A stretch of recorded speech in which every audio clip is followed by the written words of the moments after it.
Hi students, this is Ms. Ty here. In this video, we will review 5 questions that are going to be on the new Algebra 1 Regents that's coming in June 2024. Grab a notebook and pencil and let's get started. These 5 questions have been shared by the Board of Regents to get teachers, students, and administrators ready for the new exam that's coming up. Of course, the exact same questions won't be there, but these are the question types that you absolutely need to be prepared for. So make sure you pay close attention to what we do in this video. For number 1, it says, what is the sum of 3x root 7 plus 2x root 7? So we are adding radicals that are considered to be like terms. Let's do a quick review of combining like terms. Let's say we had 3x plus 5x. This would become 8x. I like to say that these are 3 x-rays plus 5 x-rays is equal to 8 x-rays, or 7 apples plus 2 apples gives you 9 apples. So anytime the variables are exactly the same, you can go ahead and add the coefficients and keep the variable. This same rule applies for radicals. Let's say you had 3 root 2 plus 5 root 2.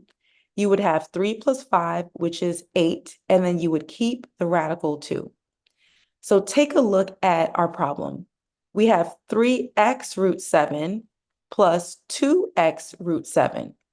Since the root 7s are the same, that is going to show up in our final answer, and then we can go ahead and add the coefficients, which is 3x plus 2x, which is 5x. So our final answer would be 5x root 7, and that is answer choice 1. Very simple problem. This is basically the concept of combining like terms. As long as the radicals are identical, you can go ahead and add the coefficients that come right before it.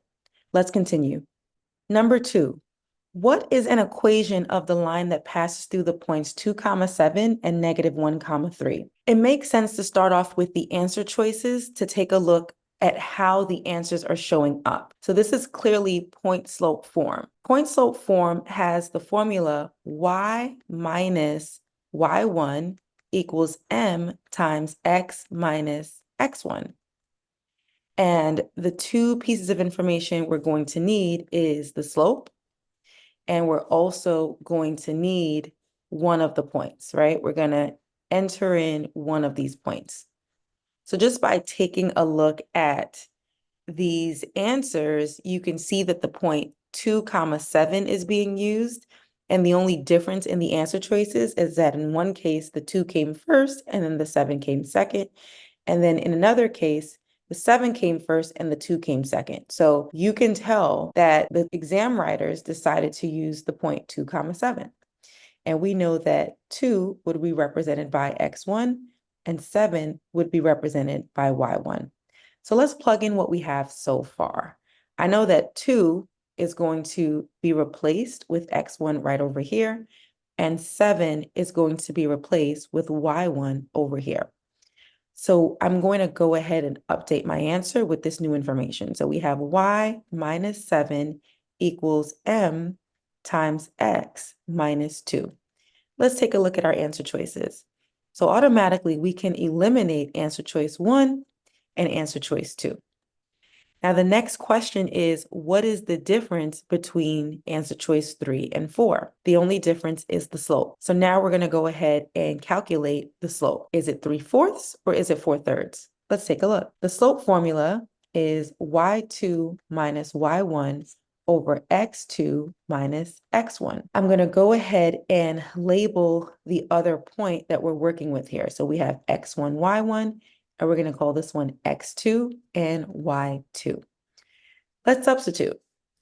So our slope is going to be y2, which is 3 minus y1, which is 3 minus 7, over x2, that's -1 minus 2. So 3 minus 7 is -4, and -1 minus 2 is -3. And if we simplify this, a negative divided by a negative is a positive. So the final slope is +4/3. So we can tell that the final answer here is going to be 4/3. Now, I wanted to show you guys that these two formulas are actually right on your reference sheet, so you will not have to memorize these two formulas. Let's go ahead and take a look at the reference sheet. Remember, we needed the point slope formula and we needed the slope formula. Let's take a look. So this is the new reference sheet for the June 2024 Regents. I've already shared a video with you all that details the changes from the old reference sheet to the new reference sheet. So just make sure you take a look at that video so that you are fully prepared and you know what tools you have at your disposal when you take this exam. But for the purposes of question number 2, I want to show you that the slope formula is available to you on the reference sheet. I still recommend that you memorize it, but the good thing is it's right here for you. And you also have the point slope formula here on the reference sheet. So for this question, I would have taken a look at the answer choices and I would have seen the structure. Then I would have looked at the reference sheet to see which one of these equations could help me. And it's right here for you. And so you see the M is right here as well. So I think this would have been an easy problem, especially if you didn't have the formulas memorized, you could still get to the final answer with the reference sheet. So hopefully you guys are convinced that you are going to be in a great position as long as you understand how to use the tools at your disposal. Let's check out number 3. Question number 3 is asking us to rationalize the denominator. Here's the rule. Anytime you have a fraction and there's a radical involved, right? You see this little symbol, square root of 6, that is what we call a radical. It is against the rules of mathematics to have a radical in the denominator. I'll repeat that. No radicals in the denominator. So what we need to do is multiply both the numerator and denominator by the square root of 6. So what we need to do is multiply both the numerator and denominator by the square root of 6. And I'm going to show you what happens here. The numerator becomes 3 times root 6, which is 3 root 6. And the denominator becomes 2 times the square root of 6 times the square root of 6. So in our denominator, we have 2 times the square root of 6 times 6. Guys, do we remember the rule that the square root of A times the square root of B is equal to the square root of A times B? Make sure you remember that rule. Anytime you're multiplying radicals, you can put it together underneath one radical house. But please remember that if you're adding 2 radicals that are different, it is not equal to the square root of A plus B. So these are 2 different rules. When you're multiplying, you can put them together. So now we have 2 times the square root of 6 times 6, right? The numerator is still going to have 3 root 6. And so our denominator becomes 2 times the square root of 36. And for our math whizzes out there, the square root of 36 is 6. If you said 6, you guessed it correctly. So now we have 2 times 6, that's going to be 12, right? I'm just going to keep working down because we're running out of space here. So we have 3 root 6 over 12. And now we're going to go ahead and cancel out, right? Because 3 and 12 share a common factor. So 3 divided by 3 is going to be 1, and 12 divided by 3 is going to be 4. So for our final answer, we will have 1 times the square root of 6, which is just root 6 in the numerator, and we will only have 4 in the denominator. So that is our final answer. So anytime you're rationalizing the denominator and it's only one number underneath the radical, you can multiply both the numerator and the denominator by that radical, and you're going to go ahead and simplify. Let's continue. Number 4, use the method of completing the square to determine the exact values of x for the equation x squared plus 6x minus 41 equals 0. Express your answer in simplest radical form. Now, on the actual test, you will not have these instructions, but I have provided the instructions here for you to make it just a little bit easier. So our first step is definitely to get the quadratic equation in standard form. But guess what?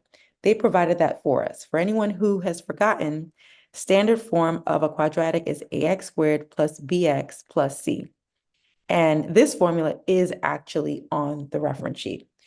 So basically, we want to have all the terms on the left. The next step is to divide by the coefficient of x squared. So just in case a is not equal to 1, you would have to divide all of these terms by a so that the coefficient of x squared is 1. But again, we got lucky here because the coefficient of x squared is already 1. So we can skip these first two steps and we're going to go straight to step 3.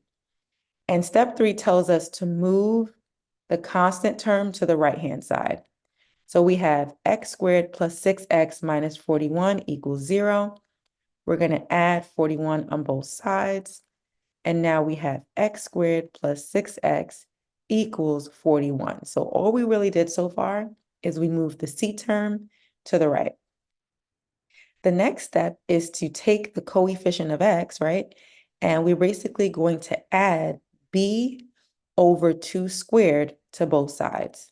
We're going to add b over 2 squared to both sides of this equation. So what is that? B is 6, right? This is our b term. That's the coefficient of x. So we have 6 over 2 squared. And 6 divided by 2 is 3. So 3 squared is 9. So guess what? We are adding 9 to both sides of this equation, okay? Take a look at the rule. It says take the coefficient of x, divide it by 2. We did that. 6 divided by 2 is 3. Then square it. So that's 9. And we're going to add the result to the left-hand side and the right-hand side of the quadratic equation. The next step is to factor the left-hand side, okay? So we are going to express the left-hand side as a perfect square. So when we factor x squared plus 6x plus 9, right, it's going to become x plus 3 squared. As a quick review, let's say I'm multiplying x plus 3 times x plus 3. We can use the FOIL method. We will have x times x is x squared, x times 3 is 3x, 3 times x is 3x, and 3 times 3 is 9. Now we have x squared plus 6x plus 9, okay? So that's going to be this quadratic that's right over here. And we were able to express it as a perfect square, x plus 3 squared. Now on the right-hand side, we have 41 plus 9, which is 50. The next step is to find the square root of both sides because we basically want to find the value of x, right? So the opposite of squaring something is to find the square root, right? So we're going to find the square root of both sides of this equation. The square root and the square cancel out. So now we have x plus 3 equals the plus or minus square root of 50. And our last step is to subtract 3 on both sides. So we're going to split our two answers, right? We have negative 3 plus root 50 and negative 3 minus root 50. Guys, believe it or not, we still have one more step to complete this problem. I'm going to erase this piece of information here on the right so we can finish it up. The last part of this problem requires us to simplify the radical. The square root of 50 can be expressed as the square root of 25 times the square root of 2. So basically, you need to find the largest perfect square that can divide into 50, and that's 25. So the square root of 25 is 5, and then we have root 2. So we can express our final answer as negative 3 plus 5 root 2 and negative 3 minus 5 root 2.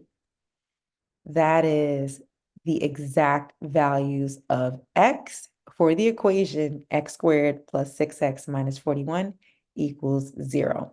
So when they say express it in simplest radical form, that is what they're talking about, turning the square root of 50 into 5 root 2. Let's continue. Number 5, solve the following system of equations algebraically for all values of x and y. Taking a look at this question, one of the equations is a quadratic and the other equation is linear. So we call this a quadrilinear system. There's really only one way to solve this problem, and that is using the substitution method. So we are going to substitute one of the equations into the other equation, and that's going to be based on which variable is isolated. So right now I see y by itself. So I'm going to plug y right here. We're going to replace y with x squared plus 5x minus 17. So let's get started. So we have the equation x minus y equals 5. That is equation number 2. And now we are going to replace the y variable with the information expressed in the first equation, because y equals x squared plus 5x minus 17.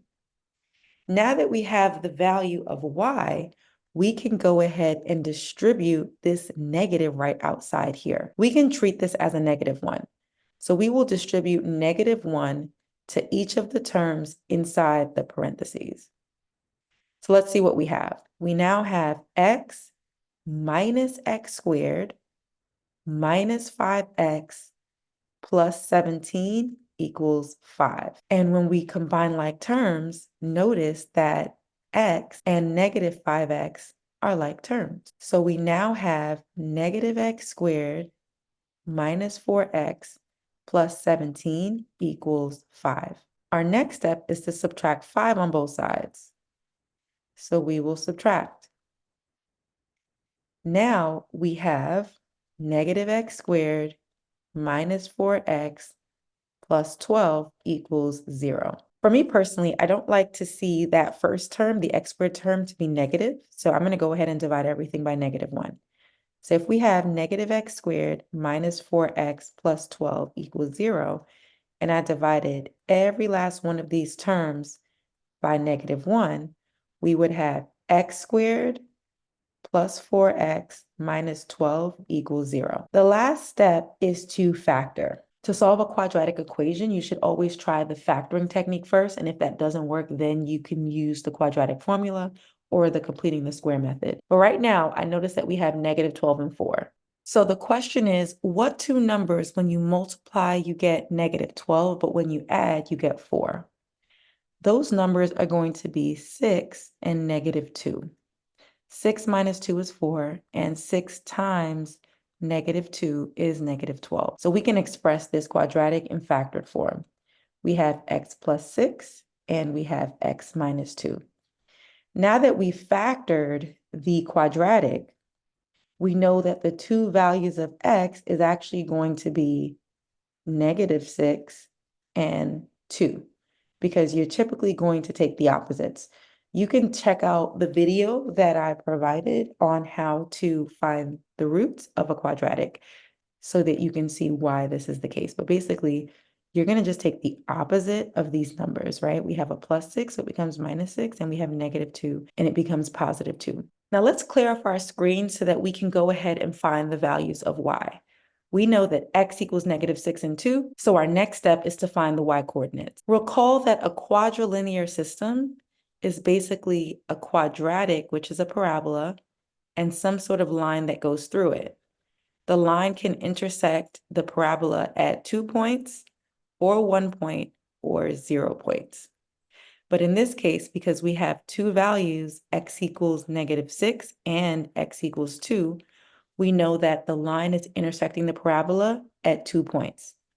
The easiest next step is for us to use equation number 2 to substitute these x values so that we can find the y values. So we have x minus y equals 5, and we're going to replace x with -6. So -6 minus y equals 5. Then we're going to add 6 on both sides. So 5 plus 6 is 11.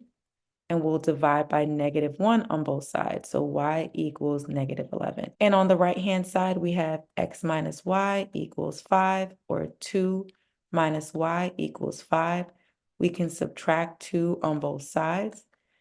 -y equals 3, and we'll divide by -1 on both sides. So y equals -3. So our two solutions for this quadrilinear system is -6, -11. We also have 2, -3. So when we graph this quadrilinear system on the coordinate plane, you're actually going to see that these are the points where the two graphs are going to intersect. If you learned something in this video, please go ahead and like, comment, share, and subscribe. and I'll see you in the next video. Happy studying!